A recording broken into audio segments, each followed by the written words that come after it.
série de réunions sur le puits de la réconciliation. Nous voulons savoir le chemin qu'il a parcouru parce qu'il est un témoin du message temps de la fin depuis le pasteur Mukuna jusqu'à ces jours. Ce témoignage nous sera édifiant pour le cœur de Christ.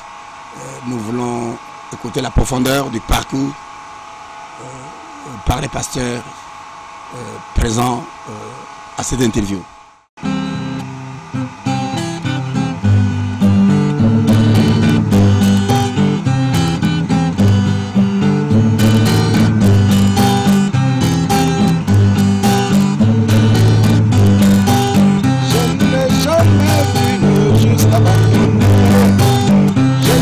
Jamais vu injuste délaissé. Le Seigneur a dit, je ne t'abandonnerai pas. Le Seigneur a dit, je ne te délaisserai pas.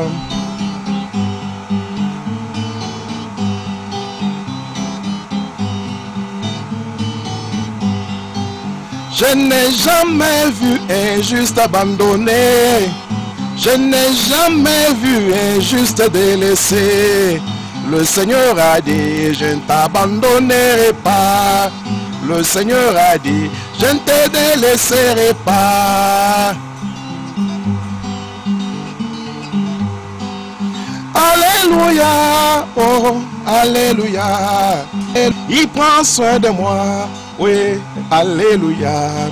Il veille sur moi, oui, le bon berger. Il me garde partout.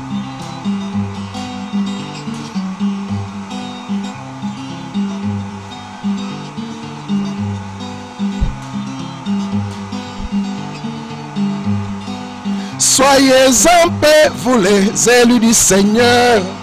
Ne vous inquiétez pas des choses du monde. Le Seigneur connaît nos cœurs, nos besoins.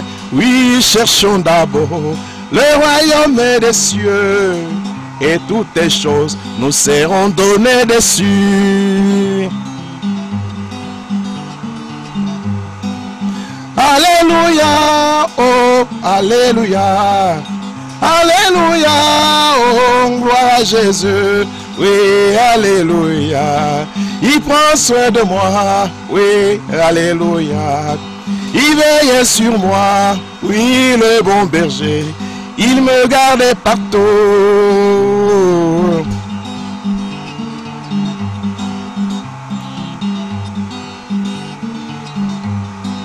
Seigneur Jésus n'est pas une histoire. Il est vivant et agissant avec puissance. Il est vivant. Jésus mon sauveur, oui, je l'ai touché. Il a changé ma vie. Seigneur Jésus n'est pas une légende. Le Dieu vivant et agissant avec puissance. Il est vivant. Jésus mon sauveur, oui, je l'ai touché. Il a changé ma vie. Alléluia, oh, alléluia. Alléluia, oh, gloire à Jésus. Alléluia. Il prend soin de moi, oui, alléluia. Il veille sur moi, oui, le bon berger. Il me garde partout.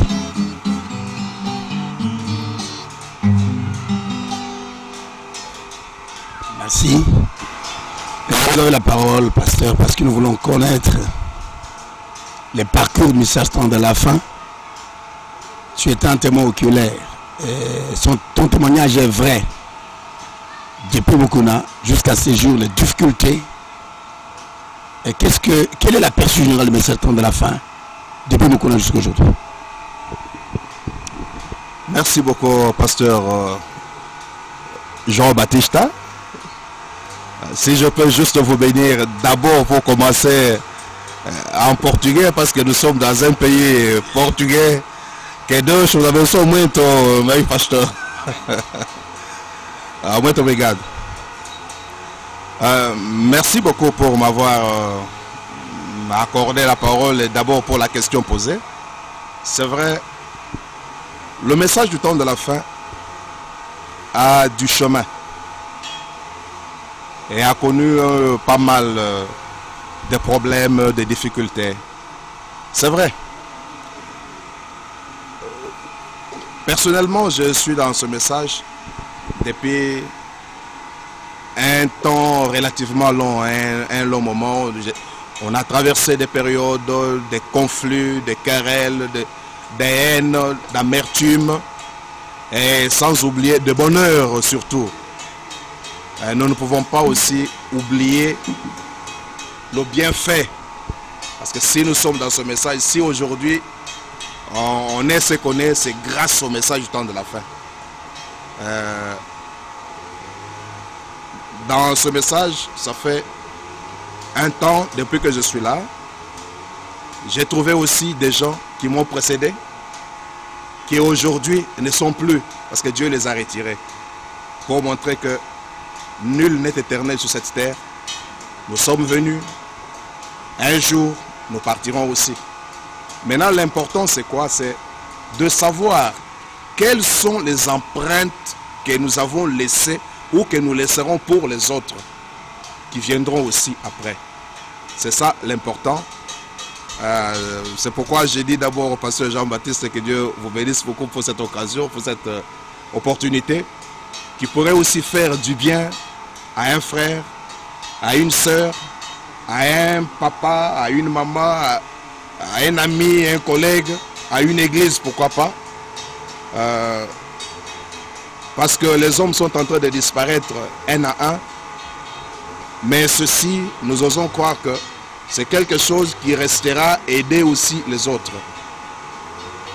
Le parcours, mon parcours à moi personnellement dans le message. Comment vous êtes trouvé chez le pasteur Mukuna? C'était un hasard, une prédestination, ou comment vous êtes trouvé là-bas? Oui. Je suis arrivé dans ce message, je me suis retrouvé chez le pasteur Mukuna, dans son église à l'époque qu'on appelait Zoé Tabernacle. C'était là le nom du tabernacle où le pasteur Mukuna évoluait. Quelle année presque? L'année. Personnellement, l'année où je suis arrivé, c'était l'année 79. Mais à ce moment-là, s'il faut parler d'une manière claire et honnête, j'étais juste un adolescent, un catcheur. Et je pouvais venir comme tout autre, pouvait venir écouter, partir.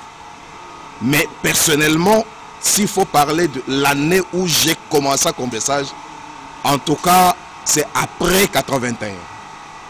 C'est à ce moment-là où réellement les racines ont commencé et j'ai commencé à comprendre le message. Le révérend pasteur Mukuna, qui est déjà parti vers l'éternité, d'où a-t-il pris le message? Où est-ce qu'il a reçu le message? Et vers quelle année que le message est entré au Congo? Presque. Bon, pour répondre à cette question, j'aimerais, comme je l'ai dit tout à l'heure, j'aimerais encore être honnête, sincère et véridique sur ce point. Je peux me référer à ce que lui-même, le pasteur Mukuna, nous a dit, et il ne cessait de le répéter devant quiconque. C'était quoi? Il était dans une église pentecôtiste qu'on appelait Nzambe Malam. Et c'est dans cette église où il était pasteur qu'il croisera une brochure de prédication de frère Branham, éditée à l'époque par le frère Alexis Barlier de la Suisse. Alors quand il a lu, il a vu que le message était vrai, donc la prédication qu'il a lue était vraie, c'était différent de ce que lui avait et prêché à l'église pentecôtiste. Entre autres, tout le monde baptisé au nom du Fils, du Père, du Fils et du Saint-Esprit. Et quand il a lu dans cette brochure, il a vu que frère Branham parle du vrai baptême que les apôtres ont baptisé, c'était le baptême au nom du Seigneur Jésus-Christ. C'était vers quelle année à peu près? 74, 73, 75? À cette époque-là, c'était l'année 73, 73. Alors quand il a reçu la brochure, il a écrit à frère Alexis Barlier. Et quand il a écrit, ensemble avec Franck, il les invitait s'ils pouvaient venir en RDC. À cette époque-là, c'était le Zaïre. Mais il s'est fait que... Mais je tiens à préciser que ici, je suis en Angola, ce n'est pas la RDC. Mais si je parle de la RDC, c'est parce que c'est de là où j'ai cru et je suis venu. Alors, à partir de l'Europe, le frère Alexis Barlier et frère Franck ont trouvé que en RDC à Kinshasa, il était précisément seul. Il ne pouvait pas payer 2 billets pour venir juste pour une seule personne. Ils avaient préféré l'envoyer lui le billet afin qu'il les rejoigne en Europe. Chose faite, quand il les a rejoints, ils l'ont baptisé au nom du Seigneur Jésus-Christ. C'est à son retour qu'il a commencé à prêcher le message de William Branham. En 1900. Quel baptême qu'il donnait quand il venait de Suisse? Quel baptême qu'il faisait? Quand il est venu de Suisse, il prêchait et il baptisait au nom du Seigneur Jésus-Christ. C'est ça le baptême avec lequel il a commencé. Il croyait véritablement à ce baptême-là. Il croyait de tout son cœur, il croyait à ce baptême. À ce moment-là, jusqu'à un certain détail, il croyait tout. Et il croyait ce baptême de tout son cœur. Avant, bien sûr, qu'il y ait eu un changement qui est intervenu plus tard, comme je vais l'expliquer dans quelques minutes qui vont suivre. Bien sûr, avec une question que vous pourrez poser relativement à cela. Peut-être on peut entrer dedans. Qu'est-ce qui a fait ce changement brusque du baptême au nom du Seigneur Jésus-Christ? Et Mukuna maintenant commencé à baptiser au nom de Branham. Et il disait que Branham était Dieu. Qu'est-ce qui a fait cela? Bon, maintenant pour donner la précision, voici ce qui s'est passé. Ce que je vais dire, c'est une chose que moi-même j'ai vécue. J'aimerais parler de moi-même plutôt de faire intervenir d'autres personnes qui ne sont pas ici et que je ne connais pas. Le pasteur Mukuna Chipuya Wakazadi, tel était son nom, comme on l'appelait aussi Toutou Martin. Qu'est-ce qui s'est passé? Il a prêché le baptême au nom du Seigneur Jésus-Christ et la divinité de Jésus-Christ jusqu'en 1982.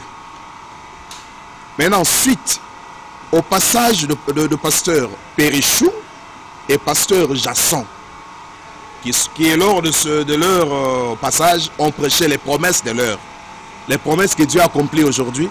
Ils ont prêché entre autres Apocalypse 10. Ils ont démontré les 7 tonnerres qui sont révélés. Or à cette époque-là, on ne connaissait même pas qu'il y a les tonnerres. Les tonnerres existaient, si c'était quoi? Ils ont parlé de 7 tonnerres. Ils ont parlé du Fils de l'homme. Ils ont parlé de la pierre de fête. Ils ont parlé de beaucoup de merveilles. La pluie de l'arrière-saison, pour ainsi dire. C'est à leur retour. Qu'est-ce qui s'est passé? Parce qu'ils ont parlé aussi du nom nouveau. Et quand ils ont parlé du nom nouveau, qui est révélé dans les tonnerres, ils n'ont pas dit les choses que nous sommes restés déduire. Non. Ils ont montré que le nouveau nom, c'est une nouvelle nature. Cela veut dire la parole de Dieu, quand vous la recevez, elle crée en vous une nature. Alors c'est là, dans ce stade, où les frères s'étaient arrêtés. Maintenant, quand ils sont partis, il faut préciser un autre détail. Il y avait un conflit inter-église. Parce qu'il y avait une église qui avait quitté cette assemblée de Mukuna.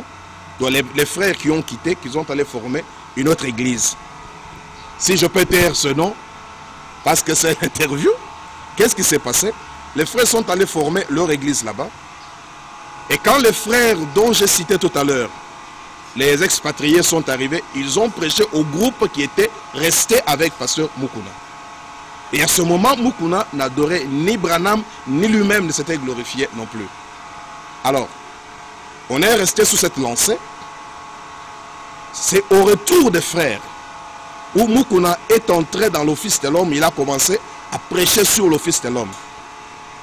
Les frères nous avaient parlé aussi de la parousie. Et beaucoup de citations relatives à la parousie. Que je ne voudrais pas peut-être revenir, entrer dedans parce que le chemin est long. J'aimerais... Est-ce que le pasteur qu'on a parlé de la parousie, il disait c'était la manifestation, c'était la venue directe de Christ ou bien c'est une apparition? Quelle différence lui le docteur Mukuna a donné? Parce qu'il était versé dans les Écritures. Docteur Moukouna, quand il a parlé d'abord de la parousie, il a montré les deux faces. Il y avait d'abord l'avènement, ensuite la venue. Quand il a parlé de l'avènement, si on peut définir l'avènement, c'est quoi? C'est comme si il y a un événement important qui arrive, qui va amener l'accession au trône quelconque. Maintenant, tout le succès, tout le cheminement d'événements qui arrivent là, pour aboutir à cet accès au trône, c'est ce qu'on appelle l'avènement. Maintenant, il y a eu bien sûr d'autres événements, entre autres la manifestation de Fils de l'homme, de ceci, cela, qui doit être couronné par la venue. Alors c'est ainsi qu'après avoir montré tous ces événements, il a montré que le Seigneur était venu. Alors comme le Seigneur était venu, il sait qu'il s'était incarné dans une chair humaine. C'est à partir de là maintenant que la déduction a commencé. Bien sûr, on ne peut pas aussi nier certaines choses, et que Dieu, du temps d'Abraham, il était venu dans une chair humaine. Tout était parti de là. Aujourd'hui, Dieu a encore utilisé une chair humaine. Mais c'est à partir de là, maintenant, la chair qu'il a utilisée aujourd'hui, dans cette génération, c'est le prophète William Branham. Jusqu'à ce moment-là, l'adoration de frère Branham n'avait pas encore commencé. Là, je suis bien à l'année 1982. Jusqu'en 83. C'est à la fin de l'année 83 maintenant qu'il a déifié frère Branham, et maintenant il fallait commencer à adorer frère Branham parce que c'est lui le Jésus d'aujourd'hui. Alors, il entrera maintenant dans le 7e sceau. Il a pris l'écriture où frère Branham parle de 7 grondements de tonnerre comme épelant un nom. Et c'est là qu'il a dit que le nom qui doit être épelé ou qui est épelé, c'est un nom à cette lettre qui est caché dans une chaîne de montagnes. Maintenant, c'est à vous de découvrir quel est ce nom. Je pense que je suis honnête, et c'est ce qu'il a dit du haut de la chair qui a amené les gens à déduire maintenant quel est ce nom. Alors ce nom-là doit être William Marion Branham. Alors c'est ainsi que tout est parti de là. On a commencé à adorer frère Branham, comme pour dire 3 fois 7. Il y a aussi une photo, je ne sais pas si elle est ici. Non, la photo de la colonne de feu. Oui, je la vois juste derrière moi là-bas. Alors, c'est cette photo qu'on a dû imprimer dans des habits, des chemises, passer par là, pour dire, bon, William Branham, c'est Jésus-Christ d'aujourd'hui. Et tout devait se faire au nom de William Branham. Alors c'est là où les choses ont commencé, j'insiste bien, par une déduction. Parce que par après, quand on demande la citation, montre la citation où frère Branham dit que ce nom-là signifie William Marion Branham. Non, il n'y avait pas de citation donnée, si ce n'est une explication intellectuelle. Parce que ne vous en faites pas. Le pasteur Moukouna a été très éloquent. Oui, et ça, il était docteur. Ah, bien sûr. Il connaissait les Écritures. Hein? Bien sûr. À profondeur. Hein? Un homme très versé dans les Écritures. Mais si vous parlez avec lui, ah oui, c'est ça la photo dont j'ai parlé tout à l'heure. Alors c'est cette photo, si vous regardez au-dessus, il y a une lumière. Et c'est cette lumière qui est l'ange de l'Éternel, la colonne de feu. C'est prouvé même par le FBI. Toutes ces photos, ce n'est pas que je fais la publicité de William Branham. Ce n'est pas moi qui le fais, parce que Dieu a obligé la science à le rendre témoignage. Et la science a même dit que c'est la première fois qu'un être surnaturel ait été photographié avec un mortel. Maintenant, c'est cette photo qu'on avait imprimée dans des chemises, dans des pantalons, comme pour dire que William Branham égale Jésus-Christ d'aujourd'hui. C'est ce qui s'est passé du temps de frère Moukouna, disons vers la fin de l'année 80. Où est-ce qu'il recevait l'argent? Il recevait l'argent pour imprimer dans des usines textiles à Kinshasa. Où est-ce qu'il recevait l'argent? Oh, mais ce qui est vrai à dire, d'abord il travaillait, il y avait des gens qui étaient comme des sponsors qui soutenaient cette œuvre-là. Un autre détail à signaler, que il avait aussi l'argent. Vous pouvez vous imaginer, depuis toutes les années que le message était en train, il percevait la dîme de toute la République. Mais cet argent, il gérait seul. Alors, ça ne pouvait pas étonner quiconque de le voir imprimer la photo sur les habits et autres. Non. Et au contraire, c'était devenu comme une identification. Alors, c'est ça un peu ce que je peux dire là-dessus. Et les gens sont cantonnés là jusqu'en 87. Et des gens à ce temps-là qui ont cru à ce qu'il enseignait là, jusqu'à aujourd'hui. Cette entrée dans les gens, ça opère. Oui, oui, Frère Branham dit que même le maire de la ville, s'il vient ici, il aura toujours un groupe derrière lui qui va croire. Alors, le pasteur Mukuna avait bel et bien les gens derrière lui qui le croyaient. Même moi qui vous parle, je suis partisan, je suis l'un des anciens partisans parce que je suis resté au pied de Mukuna. J'étais avec lui. J'adorais aussi Frère Branham, je ne peux pas le nier.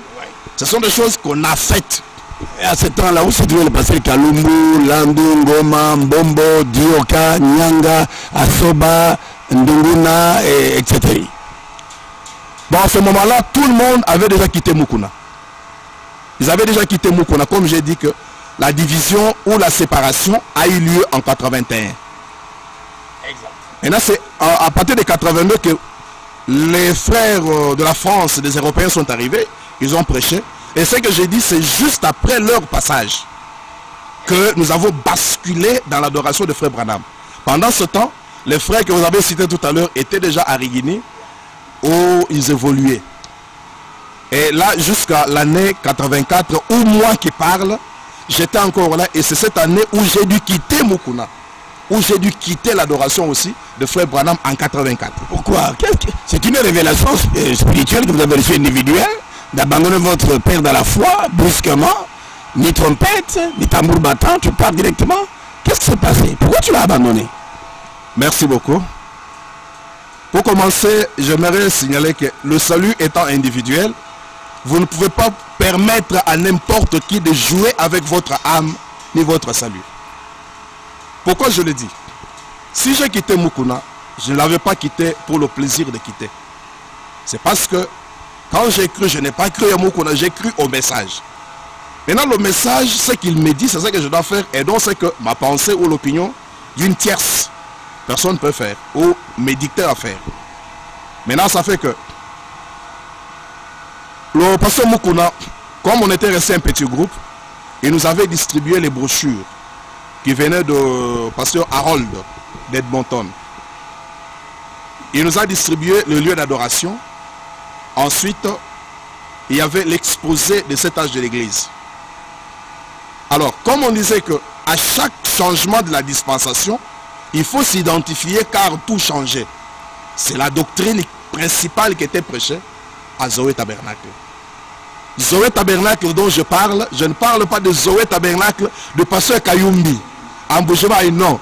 Je parle de Zoé Tabernacle de Kilangwe qui était sur Lombo, l'avenue Lombo, à Lemba Foire. Ok. Maintenant, d'abord, c'est à Lemba Foire où tout le groupe était.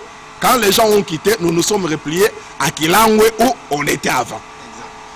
Maintenant, c'est là où, quand j'ai lu dans l'exposé, le frère Branham dit, comme il est le prophète de l'âge, il dit, ainsi dit le Seigneur, le baptême au nom de Jésus-Christ ne changera pas jusqu'à ce que le dernier élu soit scellé. J'ai mis ça de côté. J'ai pris le lieu d'adoration que j'ai commencé à méditer et lire. Dans le lieu d'adoration, frère Branham dit que si vous êtes baptisé d'une autre manière que du baptême chrétien au nom de Jésus-Christ, alors vous avez reçu un baptême adultère qui ne se trouve pas dans la Bible. Ce sont les deux mots, les deux phrases qui nous ont frappé, c'était fini. Exact. Mais c'est juste après ça, si je peux être sincère encore et honnête, j'avais pris d'abord 2 semaines de rétrospective où je disais, durant ces 2 semaines, je vais corriger ma vie. S'il y a des erreurs, comme ça ne manque pas dans la vie chrétienne, dans la vie des mortels ou de quiconque, je dois réparer. Et dès que je termine, dans 2 semaines, alors je dois entrer dans l'eau pour être baptisé au nom de William Branham pour m'identifier à lui. Alors c'est pendant ces 2 semaines-là où je suis tombé sur les 2 citations. Comme on ne croyait pas la citation du serpent écrasé, où il y avait un frère Si je peux citer son nom, c'est le frère Sotman, qui confessait ses péchés au nom de William Branham, qui faisait tout au nom de William Branham. Et Branham, quand il a attaqué, dans cette brochure-là, il n'a pas cité son nom. Il a gardé son nom. Alors, il a dit que c'est un mensonge horrible du diable et impie. Avec ça, vous ferez fuir n'importe qui du champ d'émission. Alors, nous, chez nous, on ne croyait pas ça. On disait que frère Branham s'humiliait. Alors, c'est pourquoi il ne pouvait pas accepter l'adoration. Autre élément clé était que le testament n'entre en vigueur qu'après la mort du testateur. Ce frère-là avait commis une erreur d'adorer frère Branham de son vivant, parce qu'il fallait que frère Branham meure, quitte la scène pour qu'on l'adore. Alors, il avait commis une erreur. Et c'est là où moi, je n'étais pas tout à fait d'accord avec eux, parce qu'ils disaient que quand vous voyez la plénitude de la divinité, vous devez adorer. Comme la colonne de feu qui est la plénitude étant Branham, vous devez adorer Branham. C'est comme ça qu'ils disaient. Alors, moi, j'ai rétorqué, j'ai dit ceci au pasteur Mukuna, parce que je suis allé le voir. J'ai dit, mais si et seulement si on doit adorer à cause de la plénitude, on devrait aussi adorer Marie. Parce que Marie avait aussi la plénitude en elle. Raison pour laquelle, quand elle est allée devant Élisabeth, elle a prononcé le nom de Jésus, et cela a donné la vie au petit Jean qui était mort dans le sein de sa mère. Alors on doit aussi adorer Marie. Il n'y a aucune raison pour que vous ne puissiez pas aussi adorer Marie. Et maintenant j'ai ajouté, je dis, bon écoutez, si je peux prendre votre logique, que le c'est déjà la citation, mieux que moi. J'ai sorti la deuxième du lieu d'adoration, il a crié, il a dit incrédule. Il a dit que j'étais incrédule, je ne crois pas. Je ne croyais pas, selon ce qu'il a dit quand il a utilisé le terme. Maintenant ça fait que il a dit, attrapez-moi ce démon, il faut le fouetter. Oui, parce qu'évidemment, il y avait des chérubins, il y avait des gens qui fouettaient les gens ces temps-là. Il était entouré de chérubins, il semblerait des gens qui fouettaient sans pitié. Bien entendu. Bien entendu. Comme il disait d'abord qu'un démon, il faut le fouetter. Mais un démon, il suffit que tu sois identifié que tu as un démon, on va vous étaler et tu reçois des chicottes à mort. 40 fouets, presque comme le groupe colonial belge, 40 mais plus de 40. Autant qu'on décidera. Autant qu'on décidera. Alors c'était ça. Alors pour aller un peu plus vite, qu'est-ce qui est arrivé avec le pasteur Mukuna? Après ça, il a crié, il a dit, attrapez-moi ce démon, il faut qu'on le fouette.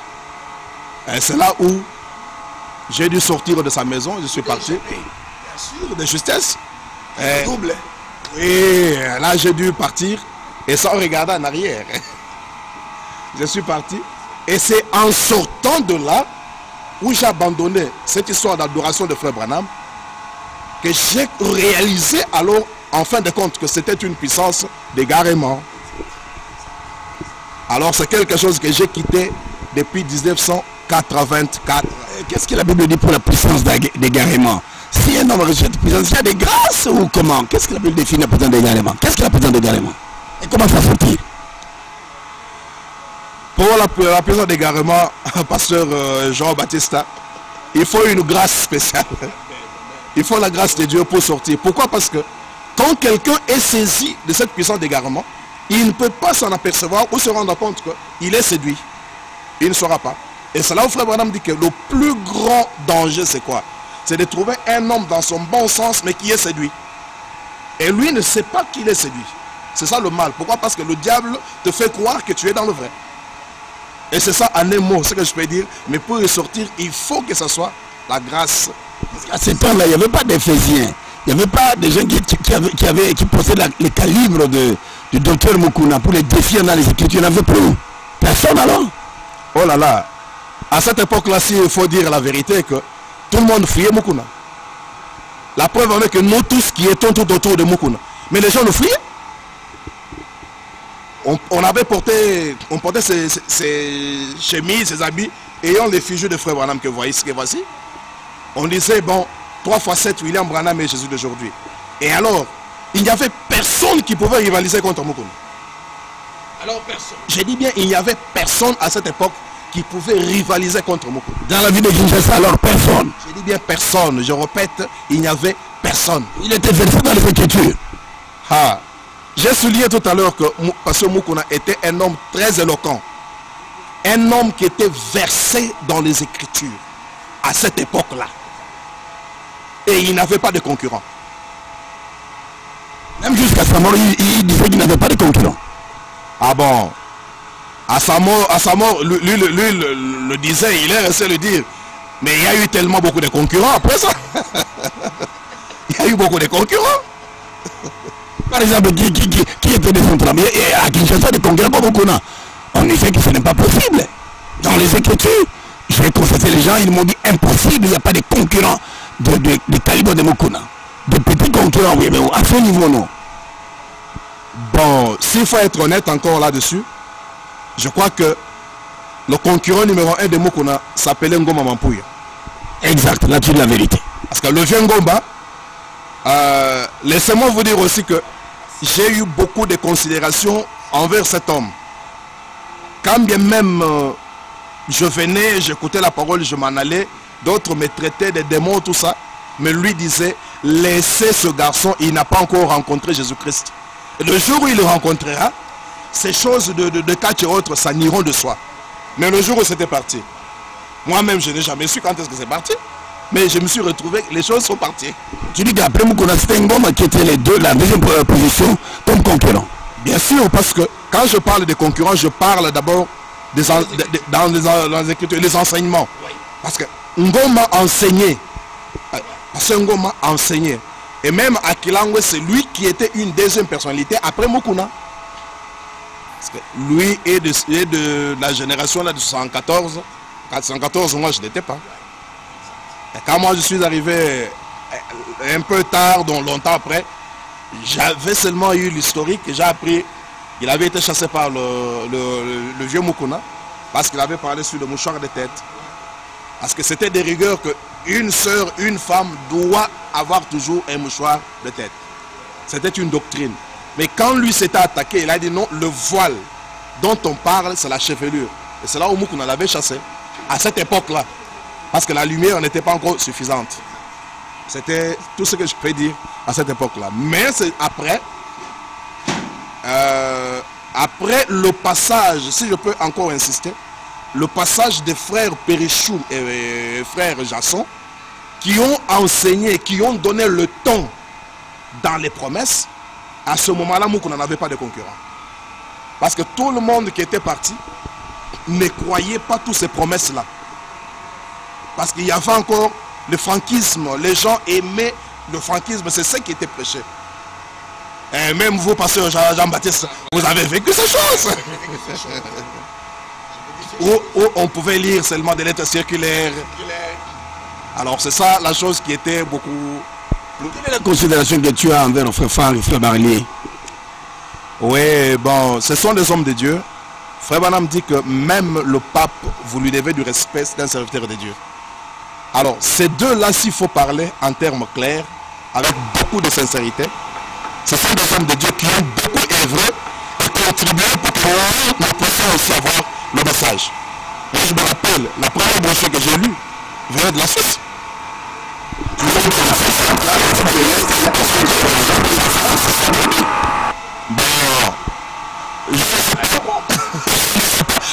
Mais à l'époque, s'il faut parler de la RDC, oui, c'est eux qui ont beaucoup plus évangélisé, qui ont fait que même moi, que je puisse croire, beaucoup d'autres ont cru avant moi par des brochures, et après, tout le monde s'était là. Parce que ces gens-là ont beaucoup travaillé pour le Seigneur.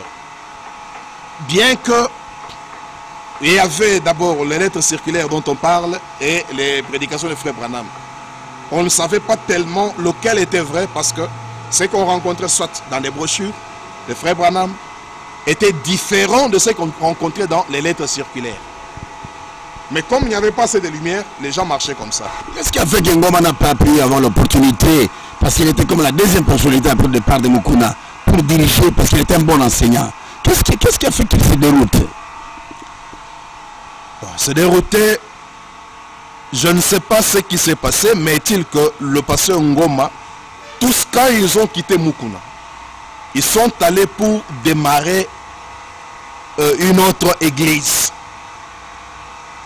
qui est actuellement 6 sur 206 avenue de l'université.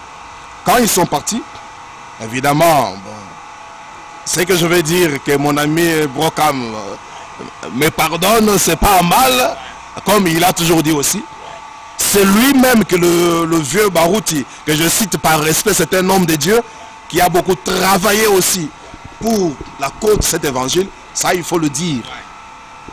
C'est lui qu'ils avaient beaucoup utilisé, c'était Brockham, qui est allé aussi et à parler aux frères de maison en maison, passer par là pour que les gens ne se réunissent plus à Lemba, mais au contraire, tout le monde est allé un dimanche à Itaga, à la commune de Kinshasa. C'est là où il y a eu leur première réunion. Et à Lemba, quand on est resté, bon, il n'y avait pas un grand monde. Après culte, Mukuna est allé pour se rendre compte de pourquoi les gens ne sont pas venus. Et c'est là où il a trouvé, à Kinshasa, c'est Pasteur Barouti qui prêchait. Il a trouvé là-bas. Mais le Pasteur Ngoma, d'abord c'était un homme qui n'aimait pas des conflits. Un homme paisible. Oui. Honnête. Très honnête même s'il faut utiliser le terme. Tout ça a caractérisé la vie de Ngoma Mampouy. Maintenant, il prêchait même quand ils étaient tous ensemble avec le pasteur Kabasele, Kanda Kazadi, Nyanga, pasteur Barouti, Asoba. Tous ces mondes-là, tous ces mondes ont travaillé pour l'édification du corps de Christ. Tous évoluaient ensemble, mais chez Mukuna, il reconnaissait toujours comme étant le numéro 1, pasteur Ngoma, ensuite pasteur Barouti. Il disait que ce sont les deux là, comme on aimait appeler cette assemblée-là la dénomination, parce que tous ceux qui étaient restés chez Mukuna, les traités des polygames et de la dénomination. Et deux fois sans respect, d'abord c'est la sémence de la haine qui était introduite dans les... À ce moment-là, c'est trouvé le pasteur Kabasele, Kassambakana. Oh, ben à cette époque-là, est-ce que Kassambakana était là? Il n'était pas là. Kass est venu, si je me trompe pas, vers les années 83. Qui a introduit ce mouvement de la polygamie? C'est Kass ou bien c'était ça prenait Mukuna? Non. Le problème de la polygamie, vous pouvez même aller fouiller dans les manuscrits de la Convention de 1980 où on avait traité le point de la polygamie. Alors, pendant que pasteur Ewald Frank prêchait, qu'est-ce qu'il y a eu? Il a parlé sur la polygamie. Et quand il a parlé sur la polygamie, il a montré que nous sommes sous la deuxième alliance où, bon, où la monogamie n'existe plus. Vous regarderez, avant la chute, il y avait un Adam et une Ève. Maintenant, après la chute, vous pouvez regarder dans la basse-cour, vous trouverez un seul coq entouré de plusieurs poules. Vous trouverez un David avec 500 femmes. Vous trouvez un Salomon avec 1000. Abraham avec beaucoup. Ainsi de suite. Et Ewald Frank qui a introduit cette doctrine-là. Ewald Frank a parlé de ça tout en disant, en posant la question, est-ce que frère Alexis Barlier ne vous a pas encore envoyé mariage et divorce ici?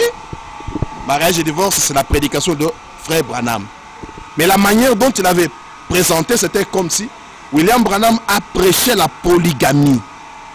Alors c'est pourquoi il a dit, attendez jusqu'au jour où on vous enverra cette prédication. Mais quand la prédication est venue, on a lu, on a trouvé que Branham n'a pas prêché la polygamie. Mais qu'est-ce qu'il a fait? Il a juste prêché la parole telle qu'elle était. Il a montré comment la polygamie s'était infiltrée. Alors, c'est à partir de là que cette doctrine a pris des racines. Et ceux qui avaient le désir d'ajouter autant de femmes ont saisi leur opportunité. En l'occurrence, Caspierre dont vous parlez, il est allé et vous voyez ce qui est arrivé. Alors c'est ça un peu en un mot. Mais bon, cette semence-là qui a été implantée par Mukuna de l'adoration de Branham, qu'est-ce que vous en dites? Parce que c'est une semence qui va jusqu'à aujourd'hui. En Angola, c'est pire qu'à jamais. Qu'est-ce que vous en pensez? Oh. Cette semence qui a été introduite et plantée dans les gens mérite d'être déracinée. Pour la simple raison que c'est une... Par quelle voie faut-il déraciner cette semence? Bien sûr, par la parole. Parce qu'on ne peut pas user la brutalité. Parce qu'avec la brutalité, on ne peut pas faire quelque chose de bien. C'est tout simplement par amour qu'on peut arriver à arracher cette histoire d'une personne, dans une personne, juste pour l'aider. Et c'est une conséquence d'amour qui fera que vous puissiez supporter cet homme, l'approcher, le montrer des Écritures en priant pour lui, de sorte que cette histoire-là puisse le quitter. Et pour que ça quitte, il faut une grâce de la part du Seigneur Jésus-Christ. La dernière question, les chrétiens me posent des questions parce que tu es un ancien. Et ils constatent qu'il y a deux branches, des lignes parallèles qui ne parviennent pas à se rencontrer à cause de l'interprétation secondaire des Écritures. La venue du Seigneur, les gens disent Christ est déjà venu dans sa seconde venue. Les autres disent non, il n'est pas encore dans sa vie, c'est une apparition. Qu'est-ce que vous en pensez? Tous ces maillandres là, est-ce qu'il y aura un jour une unité de la foi ou qu'est-ce que tu penses? L'unité de la foi, Pasteur Jean-Baptiste, c'est comme je l'ai dit pendant que je parlais sur le point de réconciliation. Nous avons eu beaucoup de difficultés, de lacunes, des guerres, des haines, des amertumes. Si quelqu'un croit que le Seigneur n'est pas encore venu, pour toi, il devient un ennemi. Il devient l'ennemi de celui qui croit que Jésus est déjà venu. Maintenant, si vous allez dans le camp de celui qui croit que le Seigneur est déjà venu, pour lui, celui qui ne croit pas que le Seigneur est déjà venu est un ennemi à abattre. Mais où est-ce que vous avez trouvé toutes ces choses? Ça ne va pas. Or, le message devait produire Jésus-Christ dans l'individu. Mon problème, c'est lequel? Si Dieu peut aider de manière que ses enfants puissent revenir à lui, laissant de côté toutes ces doctrines, parce qu'aucune doctrine n'amènera quelqu'un au ciel. Mais si ne fût-ce qu'on peut arriver à s'aimer, on peut arriver à se supporter, prier les uns pour les autres, je crois que le reste, ce sera l'affaire de Dieu. On est les Éphésiens alors? Bien entendu, je crois aux Éphésiens 4, mais ce sont les Éphésiens 4 aussi qui amènent du trouble. Comment? Prenons un type dans la Bible. Ce sont des Éphésiens 4 qui se sont levés contre Moïse. Corée, Dathan et Abiram, ce sont des prédicateurs. Et Frère Branham dit dans la prédication, l'évangélisation au temps de la fin. À partir du paragraphe 153, il dit, mes chers amis, c'est à cause des conducteurs que nous sommes tous divisés. Il dit que si il n'y avait pas cette affaire de conducteurs, tout le monde serait uni à un seul endroit. Alors il dit que les conducteurs, ce sont des embrouilleurs embrouillés. Donc pour qu'il embrouille quelqu'un, il faut que lui-même soit d'abord embrouillé. Et maintenant c'est pour qu'il introduise cette semence. Voilà comment ça se répercute. Et c'est vraiment triste. Un autre détail que je voulais ajouter pour terminer. Si je peux revenir sur le pasteur Mukuna. C'est vrai, c'est quelqu'un qui nous a déjà quittés. J'entends les gens dire que si les gens avaient quitté Mukuna à l'époque, c'est parce que Mukuna s'était divinisé. Non, moi je dis non, c'est faux. Pourquoi? Parce que j'étais avec Mukuna. Mukuna s'est autoproclamé Dieu le 17 mai 87. 87. C'est qu'avant 87, on ne l'adorait pas. Les gens adoraient Branham. Juste ce que moi je quittais en 84, les gens adoraient Branham. Est-ce qu'il est arrivé jusqu'à ce niveau de se faire proclamer Dieu? Est-ce que c'est la popularité, l'argent, ou ce sont les chrétiens qui l'ont poussé de devenir Dieu? Bon, un après-midi, un soir, pendant que Mukuna est allé au baptême, j'aimerais vous relater un détail que j'ai vécu. Il est allé au baptême et baptisait les gens au nom de Branham. Arrivé le tour d'un frère, il est entré dans l'eau, il baptisait le frère au coucher du soleil. On a pris la photo de ce frère-là pendant que Pasteur Mukuna le baptisait. Au sorti de cet homme dans l'eau, la photo était déjà tirée. Ils sont allés nettoyer la pellicule. Quand la photo est sortie, il y a eu une sorte de lumière sur le dos, derrière Pasteur Mukuna, au dos de Pasteur Mukuna. C'est à partir de là qu'on a exhibé que, voyez-vous, c'est la colonne de feu qui est venue confirmer que Mukuna est Dieu. Alors à partir de là, Mukuna a pris la photo, il est entré dans son église. Quand il prêchait, il a démontré ceci. Qu'est-ce qui a fait que Jésus-Christ soit Dieu?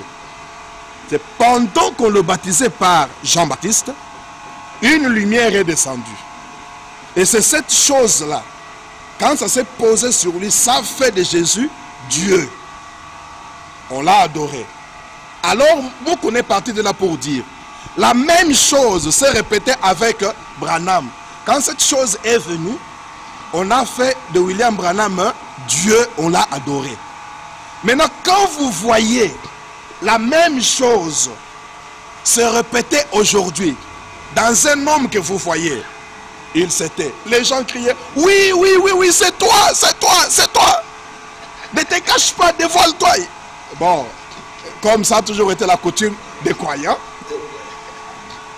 Alors, c'est à ce moment-là que Mukuna s'est autoproclamé maintenant Dieu. Nous sommes autour de mon adoration. Lui s'est autoproclamé Dieu. Mais les autres prédicateurs, dis-moi. Une minute, j'ai une petite question. Donc, juste à éclairer. Pendant ce temps où Mukuna s'est proclamé Dieu, moi qui vous parle ici, je suis allé le voir parce que Mukuna avait fixé la date de l'enlèvement. Je suis allé le voir en 87. Je lui ai posé la question, j'ai dit, mais pasteur Mukuna,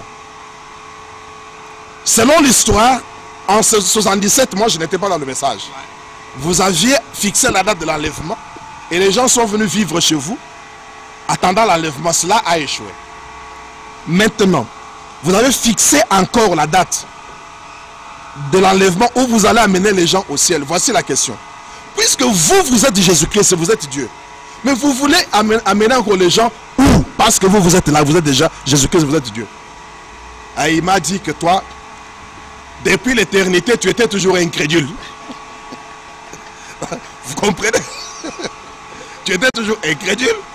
Et voilà pourquoi tu continues à poser de telles questions.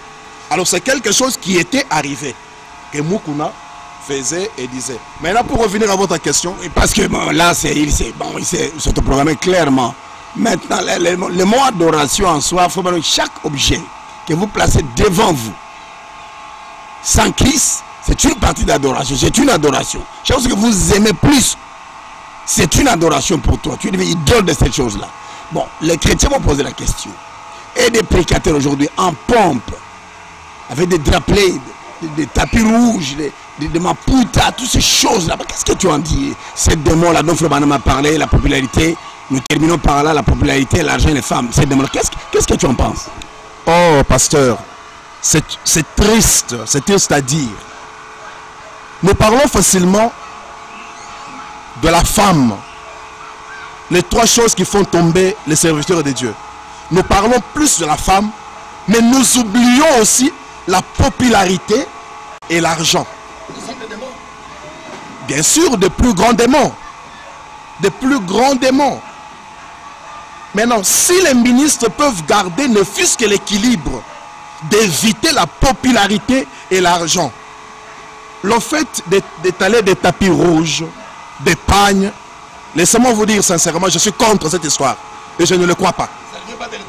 Non, je dirais à ces gens-là d'être délivrés et d'avoir le baptême du Saint-Esprit.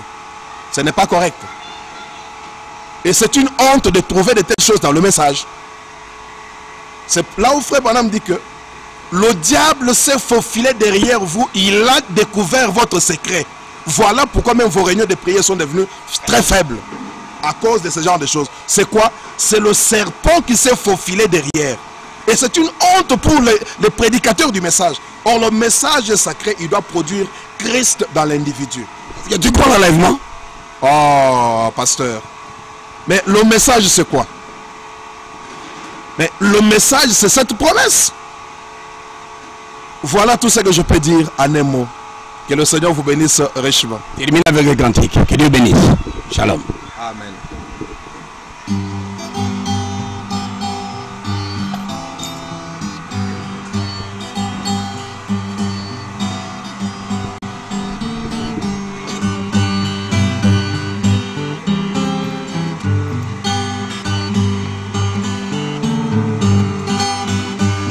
Nazali mopaya na mokili oyo mboka nanga ya seko ezali na lola mokolo mosusu nakozonga nanga nakokende na ngai seko na mipesi na yo nkolo na ngai Yesu lisalisi na ngai euti epai na yo miso na ngai nyonso ekotala se yo Yesu mobekese na ngai natamboli solo na mokili oyo natamboli solo na mangomba nyonso nazuweketa te oyo akobekisanga bobele Yesu nkolo nanga na mipesi na yo nkolo nanga Yesu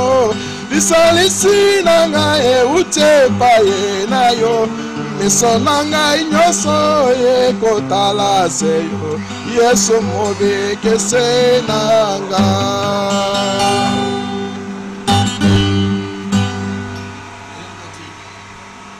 D'accord. Et quand tu seras né de nouveau, tu auras la foi de Jésus-Christ. Ose alors se fonder, marquer la foi et va plus loin. Et quand tu seras né de nouveau, tu auras la foi de Jésus-Christ. Ose alors se fonder, marquer la foi et va plus loin.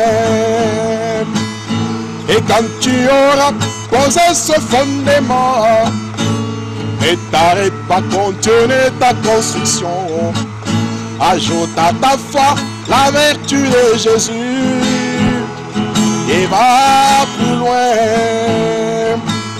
Et quand tu auras ajouté à ta foi la vertu que Jésus te donnera, ajoute alors la connaissance et va plus loin.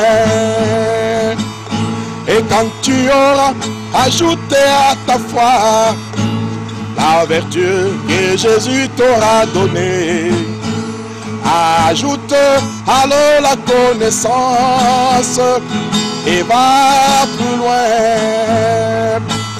Et quand tu auras possédé la connaissance qui te fera juger tout par la parole, ajoute alors la tempérance et va plus loin.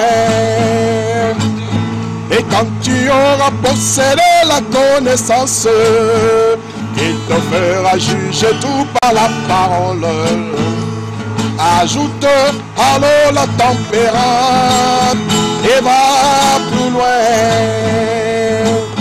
Et quand tu auras cette maîtrise de soi, celle qui est produite par la vraie foi, ajoute la piété qui est la sainteté et va plus loin. Et quand tu auras fa, vertu et connaissance, tempérance et la piété, pose alors l'amour fraternel, c'est là le chemin. Et quand tu auras fa, vertu et connaissance, tempérance, patience et piété, pose alors l'amour fraternel, c'est là le chemin. Et quand tu auras possédé toutes ces vertus, tu ne seras plus oisif ni stérile. Pour la connaissance de notre Seigneur Jésus-Christ, n'ajoute rien avant d'être né de nouveau, car cela ne marchera pas par toi-même, mais c'est de Dieu que cela doit venir. Oui, c'est vrai, c'est lui qui t'a appelé et fidèle, c'est lui-même qui te rendra parfait. Il t'a prédestiné à être à l'image de Jésus-Christ. C'est lui qui t'a appelé fidèle, c'est lui-même qui te rendra parfait. Il t'a prédestiné à dominer la terre, le roi de la terre. Que Deus os abençoe muito, meu irmão e irmão.